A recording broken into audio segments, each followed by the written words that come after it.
Salve a todos com a paz de Cristo, que a mesma esteja nos nossos corações, não só hoje, mas para sempre, amém? Mais um vídeo para o canal Profecias Finais, para deixar você informado sobre as últimas profecias que está ocorrendo.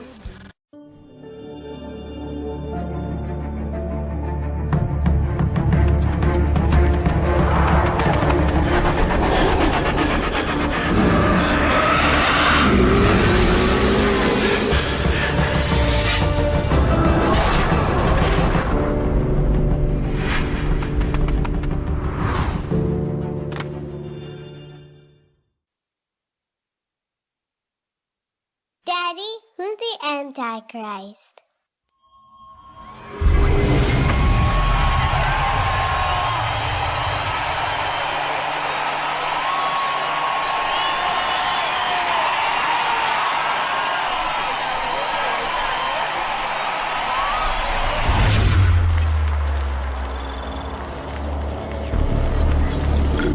Você pode viajar por todo o mundo, mas existem poucos lugares fora da Itália, no planeta Terra, que você pode visualizar a imensa influência produzida pela Igreja Católica Romana, além da América do Sul.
Você pode viajar por todo o mundo, mas existem poucos lugares fora da Itália, no planeta Terra, que você pode visualizar a imensa influência produzida pela Igreja Católica Romana, além da América do Sul. Porque na América do Sul, alguns dos capítulos mais sombrios da Igreja Católica foi escrita em sangue. Porque em lugares como Lima, Peru, onde estou agora, no ano de 1570, a Inquisição peruana foi criada. E o objetivo da Inquisição peruana era perseguir, como criminosos, os que eram considerados hereges pelo papado. Em 9 de cada 10 casos, os hereges eram simplesmente os protestantes que acreditavam na Bíblia. Nesses lugares, as igrejas católicas não eram simplesmente para adoração, mas eram câmaras de tortura. Algumas das formas mais demoníacas de perseguição que a humanidade já viu.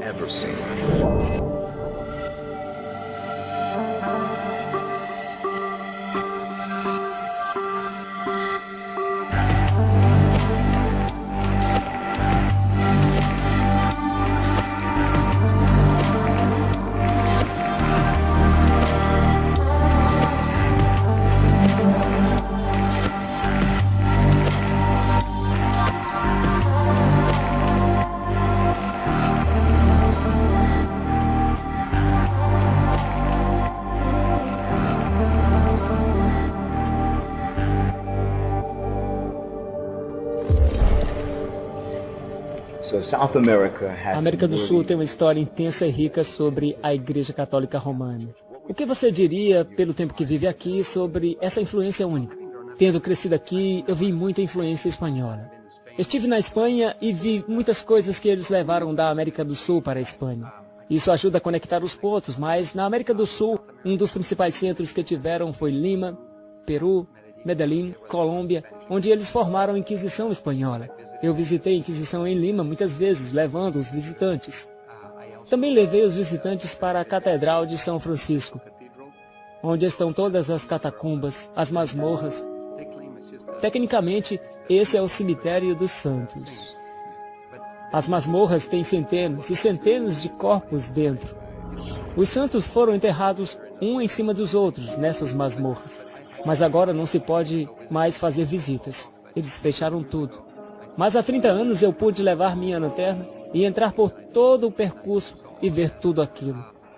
O interessante é que durante os passeios nesses lugares, eles dizem aos turistas que aquilo era para os criminosos. Eu interrompi uma jovem guia e havia mais de 100 turistas lá e eu disse, desculpa, Inquisição não tem nada a ver com criminosos, e sim com questões religiosas. Se você fosse Inca, uma religião indígena local, se você fosse judeu ou fosse protestante, então você estava sujeito à Inquisição Espanhola. Ou você era morto ou era queimado na estaca ou torturado até você desistir e se tornar um católico. Então eu disse, por que você está dizendo às pessoas que isso tem a ver com criminosos? Criminosos são aqueles que roubam, que matam. E ela disse, bem, isso é verdade, não é sobre criminosos, mas então por que você está dizendo isso? Foi porque foi pedido, eu fui instruída a dizer isso. Eu disse, você está mentindo para as pessoas. Eu assumi a frente naquele momento e disse, senhoras e senhores, só para que vocês saibam que a Inquisição Espanhola não tem nada a ver com atividade criminosa, mas tem a ver com persuasão religiosa. Os criminosos eram levados para a tortura. Mas isso aqui era apenas para torturar e matar pessoas que não pertenciam à Igreja Católica. Então ela disse, isso é verdade, é verdade. Eu disse, por favor, fale a verdade na próxima vez, mas provavelmente ela perderia seu trabalho. Eu vi tudo aquilo e percebi que se a igreja tiver a capacidade de perseguir, ela o fará.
No livro de Apocalipse, o próprio Deus identifica a existência do sistema da Igreja Católica e sua natureza, começando no capítulo 13, verso 1. A Bíblia diz, eu, João, pus-me sobre a areia do mar, e vi sobre o mar uma besta que tinha 7 cabeças, 10 chifres, e sobre seus chifres 10 diademas, e sobre suas cabeças um monte de blasfêmia. Bem, besta nas profecias bíblicas é o símbolo de um reino. Essa informação é deixada clara no livro de Daniel 7, verso 2. A Bíblia diz, falou Daniel e disse, eu estava olhando na minha visão da noite, e eis que os 4 ventos do céu agitavam o mar grande, e 4 animais grandes, diferentes uns dos outros, subiam do mar. Então o verso 17 do mesmo capítulo, a Bíblia diz, estes grandes animais, que são 4 reis, que se levantarão da terra. Então o verso 23, a Bíblia diz, o 4º animal será o 4º reino na terra. Uma besta na profecia bíblica é símbolo de um reino. Numa linguagem mais contemporânea, seria um poder político. O mais interessante é que no capítulo 7 de Daniel, existem 4 reinos proféticos identificados como besta, que são apresentados a nós. O primeiro é um leão, e de forma patética, como um símbolo da dominação de Babilônia. O segundo era um urso, um símbolo do reino dos Medos e Persas. O terceiro, um leopardo, que se mantinha como o símbolo do reino da Grécia. E o quarto era um ameaçador e terrível besta, de dentes de ferro, profeticamente apontado como símbolo do reino de Roma. O que é particularmente interessante sobre essa besta profética é que ela é um reino, um poder político. Em Apocalipse 13, verso 1, a Bíblia diz que as cabeças desta besta realmente indica o caráter deste reino. É o nome blasfêmia. Senhoras e senhores, blasfêmia não é uma terminologia secular que seria atribuída ao mundo civil. Blasfêmia é uma expressão eclesiástica. Isso foi atribuído a um poder religioso, a uma autoridade religiosa, nos ajudando a entender que realmente estamos falando de uma linguagem profética, revelando a Igreja Católica liderada pelo papado, um sistema que uniria a Igreja e o Estado juntos. E na Bíblia, blasfêmia é definida como duas coisas. Número 1, Marcos 2, verso 7, define blasfêmia como alguém que professa ter a habilidade de perdoar os pecados de outro homem. Marcos 2, 7. Mas em João 10, 33, diz que blasfêmia é definido como um homem que declara-se divino. Ele se diz ser o próprio Deus, se autodeclara Deus. Infelizmente, quando você olha para a Igreja Católica, percebe que esses princípios se encaixam firmemente nela.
Mas isso é ainda mais profundo, porque em Apocalipse 13, verso 2, enquanto Deus continua revelando o poder e os feitos do papado na terra, ele identifica este sistema como uma besta. Na realidade, uma amálgama das outras 4 bestas, quando vemos no livro de Daniel 7. Porque nós vemos em Apocalipse 13, verso 2, e a besta que vi era semelhante ao leopardo, e seus pés como de urso, e a sua boca como a de leão. Aqui estão uma mistura de todos os outros sistemas históricos, nos mostrando que a Igreja Católica e o papado se encaixam nas características desses reinos anteriores. São identificados como besta em Daniel, capítulo 7. Mas quando a palavra de Deus identifica o papado, ela diz que parece a um leopardo, querendo dizer que reflete principalmente os traços característicos da Grécia. E no livro de Atos 17, 21, uma das características mais notáveis dos gregos falados na Bíblia é que todos os de Atenas e estrangeiros que lá viviam só se preocupavam em aprender alguma coisa nova, pois os gregos são conhecidos em todo o mundo como filósofos até o dia de hoje. É interessante notar que os primeiros teólogos que foram responsáveis por construir essas convicções teológicas na Igreja Católica Romana eram estudantes de Aristóteles e Platão, Tomás de Aquino e o bispo de Hippo. Mas há outra coisa que realmente chama a atenção. É o que a Bíblia tem que dizer sobre o leopardo, que é fundamental para a compreensão da natureza do papado. Porque no livro de Jeremias 13, 23, a Bíblia diz: é possível para um etíope mudar sua pele? Ou vós fazer o bem, estando habituados a fazer o mal? É impossível ao ser humano mudar sua natureza. Assim como é impossível para um etíope trocar sua pigmentação. Isso nunca vai acontecer. Da mesma forma, é impossível que um leopardo mude sua pele pintada. O que Deus está dizendo que o papado é profeticamente como um leopardo. O que Deus está simplesmente nos dizendo é que Roma nunca muda. Isso é verdade? É verdade que Roma nunca muda? Porque nos últimos anos, houve uma grande quantidade de políticas lançadas pelo papado relacionadas a posições religiosas, dando a impressão de que Roma mudou, ou pelo menos aparenta que mudou. No ano de 1530, Philip Melanchthon, um dos campeões mais notáveis da Reforma Protestante, foi responsável por publicar um documento, que mais tarde se tornou conhecido como a Confissão de Augsburgo. Nesta confissão histórica, ele destaca as duas posições proeminentes dos protestantes que irritou o Papa e os papistas, de tal forma que eles não apenas denunciaram os protestantes em condições de destruição, mas eles literalmente travaram uma guerra contra a existência deles. Isso foi o que Melanchthon disse. Os adversários papados condenam a doutrina ensinada no 4º, 5º, 6º e 20º artigos de nossa confissão, de que os crentes obtêm a remissão de seus pecados através da fé em Cristo apenas, sem nenhum mérito próprio. E rejeitam insolentemente esses dois princípios. Primeiro, de que negamos que o homem possa receber a remissão de seus pecados por meio do seu mérito. Em segundo, que permaneçamos firmes, ensinemos e confessemos que ninguém está reconciliado com Deus ou obtém a remissão de seus pecados, senão por meio de Cristo. Foi através do ensino desses dois princípios que a fúria do papado foi direcionada para todo o protestantismo. Porque através dessas doutrinas, o próprio núcleo da autoridade da Igreja Católica Romana foi desafiado. Por exemplo, os crentes ensinavam que para obter a remissão de seus pecados era somente através de Cristo pela fé, sem qualquer mérito em sua própria parte, expondo a natureza sem valor de indulgências, que era o meio pelo qual o clero da Igreja Católica Romana se enriqueceu à custa das missas. Segundo, também expondo a natureza fútil do sacramento da penitência, que, de acordo com a teologia católica romana, é o ato em que o sacerdote da igreja pode declarar alguém absolvido de seus pecados. Mas mesmo depois que o sacerdote pronuncia que o penitente foi perdoado, de acordo com a enciclopédia católica, ainda há taxas e endividamento para com a justiça divina que deve ser cancelada. Portanto, o sacerdote instruirá o pecador a fazer algum tipo de penitência, que normalmente é na forma de dizer certas orações, rezas, ou realizar certas ações como visitas a uma igreja, ou visitar as estações da cruz, trabalho braçal, jejum, etc. E as obras prescritas dependem da natureza do pecado. E a qualidade e a extensão da penitência também são determinados pelo sacerdócio. Muitas dessas penitências podem ser pagas no mesmo dia, mas em outros casos, para que esta pessoa tenha cancelado a sua dívida com Deus, eles devem fazer um tipo de trabalho que requer um longo período de tempo, o que é claramente um sistema de justificação baseado nos méritos das obras dos homens. E usando as doutrinas da Bíblia para contestar estas práticas da Igreja Católica Romana, protestantes estavam diretamente contestando a autoridade do próprio Papa de Roma como uma autoridade divina entre os homens. E isso causou a divisão entre protestantes e papistas, que parecia ser irreparável, até recentemente. No ano de 1999, em 31 de outubro, o aniversário da Reforma Protestante em Augsburgo, Alemanha, a Igreja Católica e a Federação Mundial Luterana assinaram uma declaração conjunta sobre a doutrina da justificação. Nesse documento, a Igreja Católica Romana, ao lado da Igreja Luterana Protestante, concordou que, em conjunto, nós confessamos que somente pela graça e na fé das obras de Cristo, e não por algum mérito da nossa parte, somos aceitos por Deus e recebemos o Espírito Santo que renova nossos corações, enquanto nos qualifica e nos chama para as boas obras. Essa declaração de fé representa a mudança mais radical na teologia católica romana, que já foi vista desde o início da Igreja.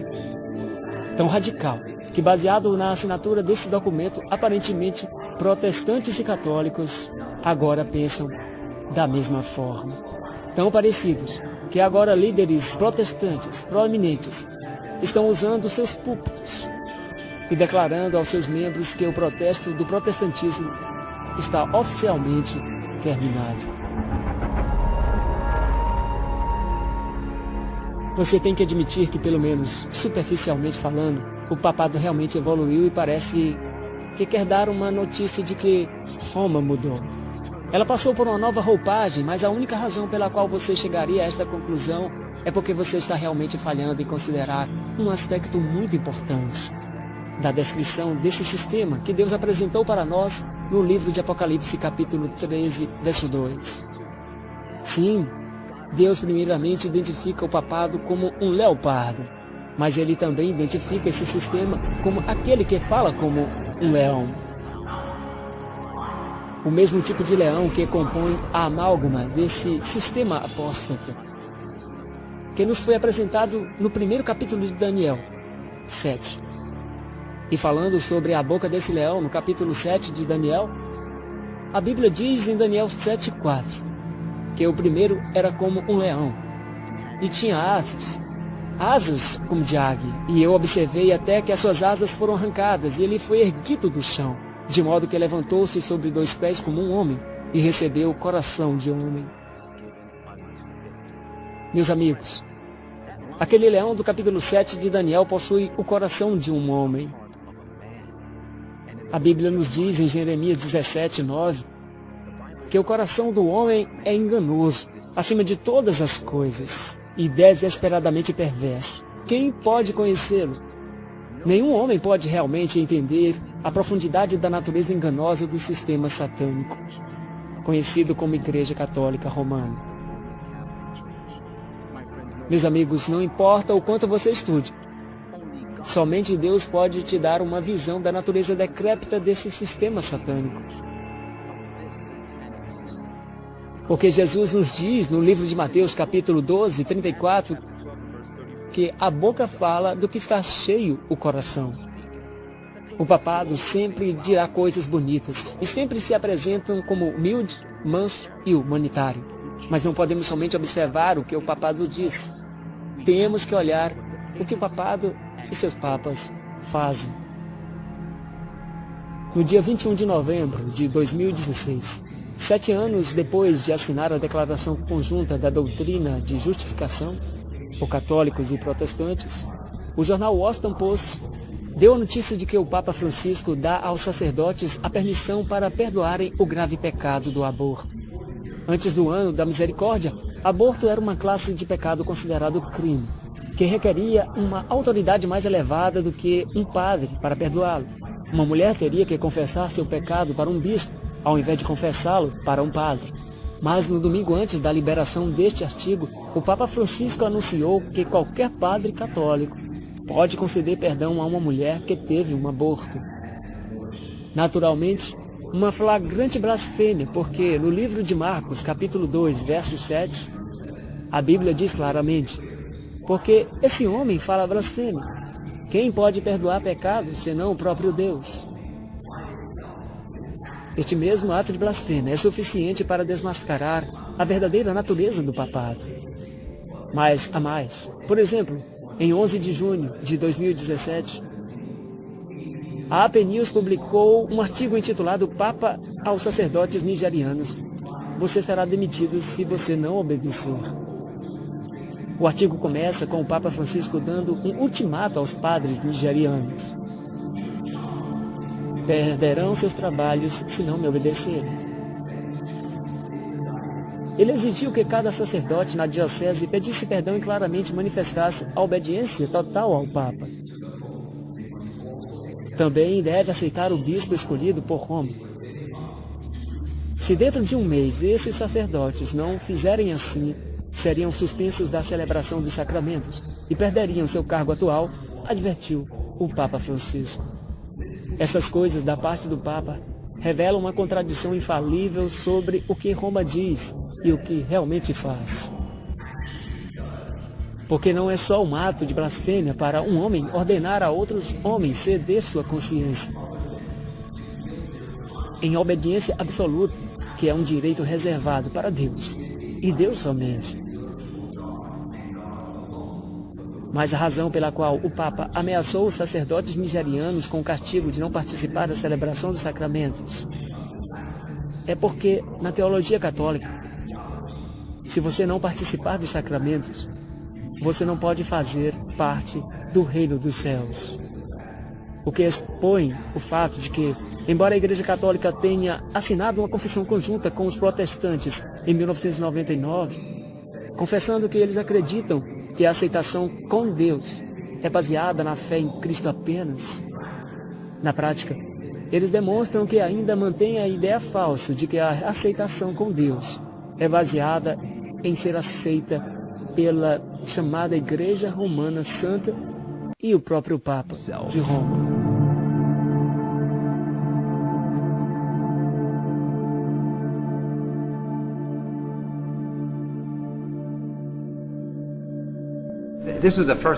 Essa é a primeira experiência de meu pai. Meu pai estava terminando um seminário em Washington, D.C., no Takoma Park, antes que a Universidade de Andrews fosse uma faculdade missionária. Ele estava terminando o seminário. Um dia, em pé na beira da rua, um inspetor do governo olhou para ele e disse: "Eu acabei de sair do Santuário Nacional, da Basílica do Santuário Nacional." E ele disse: "Eu não sei o que dizer, o que eu vi, eu preciso compartilhar com alguém. Eu acabei de sair de lá." Meu pai disse: "Diga-me." Ele começou: "Bem, eu sou um inspetor e fui ver se o prédio estava pronto para abrir. Levou 80 anos para construir, mas naquela época já havia passado 40 anos. Eu fui ver se era seguro para abrir para o público. E eu estava inspecionando, quase terminando, quando eu vi uma porta grande e perguntei: o que tem ali? Eles falaram: esse é o porão. Eu disse: bem, eu tenho que inspecionar lá, mas havia 2 portas grandes. Eles falaram: não levamos ninguém lá. Então ele disse: se eu vou assinar a permissão, eu tenho que inspecionar lá também. Então eles abriram a porta e descemos, e havia uma porta enorme vermelha, e eu pedi para que abrissem a porta. Eles tentaram impedir de alguma forma, mas eu disse: se eu não inspecionar, eu não vou assinar. Quando eles abriram, havia 3 andares de celas, 3 andares de prisões. Ele estava em choque e disse: uma catedral moderna com prisões no porão? Para que uma catedral moderna precisa de prisões? E ele me disse: você é católico? Não, eu sou protestante. Ele me disse: então não é da sua conta. Apenas inspecione e veja se é seguro ou não. Ele não sabia, mas ele contou tudo isso para meu pai. E dias depois ele falou com seu primo, que era um construtor e já estava entregando cimento na basílica. E um caminhão estacionou e começou a descarregar umas caixas grandes pesadas por uma rampa lá para baixo. E escorregavam essas caixas lá para o porão. Eram 99 caixas. Supostamente era para ser cimento nas caixas, mas quando descarregaram a última caixa, ela caiu e quebrou aos seus pés. E havia armas dentro da caixa. Essas são as 2 histórias que eu ouvi da minha família sobre as armas e as prisões nessa basílica. Eu sempre ouvi essa história de meu pai. E quando eu estava com 19 anos, me formando no College Academy, nós decidimos fazer uma viagem de formandos para Washington, D.C. Nessa época, eu nem lembrava mais daquela história. Mas quando chegamos lá, visitamos vários lugares em Washington, tem muitas coisas para visitar lá, museus, etc. Mas um dia ficamos no hotel e estávamos assistindo Os Homens do Presidente, que é a história do Watergate, o escândalo com Richard Nixon e sobre toda aquela investigação. Então eu disse: pessoal, amanhã nós iremos para o Santuário Nacional aqui em Washington. Eu contei a história para eles e falei: vocês querem investigar? Ainda não terminaram de construir, começaram 40 anos, aliás, há 20, pois eu estava com 19 anos. Eu era um bebê quando começaram, quase 40 anos até aquele momento. Eles falaram: sim, sim. Então fomos como turistas. A guia começou a mostrar: essa é a sala tal, aquela é a sala de oração, e continuou. Estávamos disfarçando, tentando ficar para trás e escapar, mas ela tinha olhos de águia. Ela chamava nossa atenção toda vez que tentávamos escapar, então tivemos que ser mais espertos. Havia cortinas penduradas nas paredes e quando ela olhou para a frente, nós nos escondemos atrás das cortinas. Atrás das cortinas havia muitas coisas. Elas estavam escondendo a nova construção que estava lá atrás. Então saímos investigando as coisas e achamos salas de computação. Achamos um banheiro que não tinha janelas, apenas um buraco. Como estudávamos físicas, jogamos uma pedra e calculamos que havia 60 metros de profundidade aproximadamente. Conversamos com os funcionários que estavam ali, não falavam inglês, eram da Espanha, imaginei que eram ilegais. Basicamente disseram, ou nós obedecemos ou eles nos enviam de volta para casa. Conversamos um pouco, pois eu falava espanhol e perguntei sobre as portas para o porão.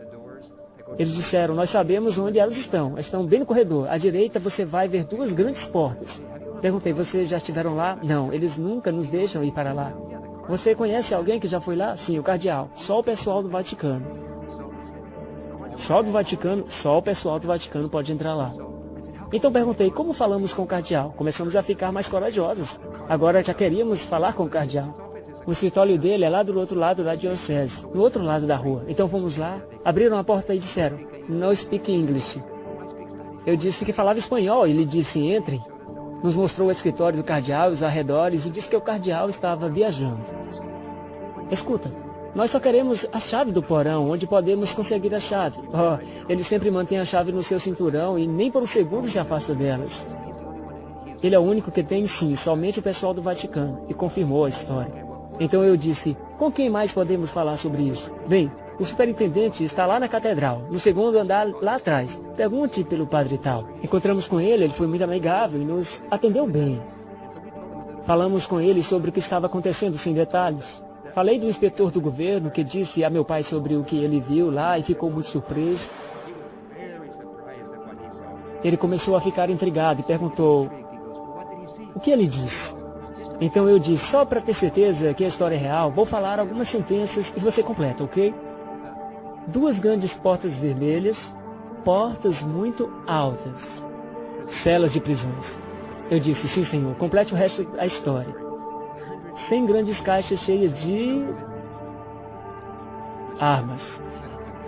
Eu disse, bem no alvo, e ele disse, o que vocês estão fazendo aqui? Verificando tudo isso? Aposto que vocês acham que todas essas colunas estão vazias. Eu disse, nós não achamos isso, nós sabemos isso. Eu disse, nós estivemos lá em cima e andamos pelo prédio todo. Como vocês conseguiram vasculhar todo o prédio? Pegamos algumas dicas com seus empregados, mas eles não falam inglês. Sim, eu hablo espanhol. Se você fala espanhol, você pode falar com eles e eles te ajudam, mas se não fala espanhol, então não pode falar com ninguém. Ele disse, quem são vocês? De onde vocês vêm? Eu disse, desculpe senhor, temos que ir. Eram coisas pertinentes da adolescência, mas confirmou o que meu pai ouviu. Era correto, porque o padre nos confirmou. O que realmente impacta é porque uma catedral moderna constrói prisões e tem armamentos. Achei que o papel dela era de paz, era sobre Deus. Isso é o que eles dizem. A Bíblia nos diz em Apocalipse que todas essas coisas se repetiriam novamente. O grande conflito nos confirma com detalhes que eles estão planejando e construindo para repetir as mesmas atividades que ocorreram na Idade Média.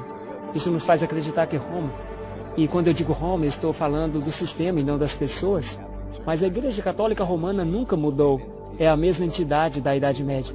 Eu acredito que Roma nunca muda. E eu digo isso porque eu mesmo confirmei que Roma nunca mudou.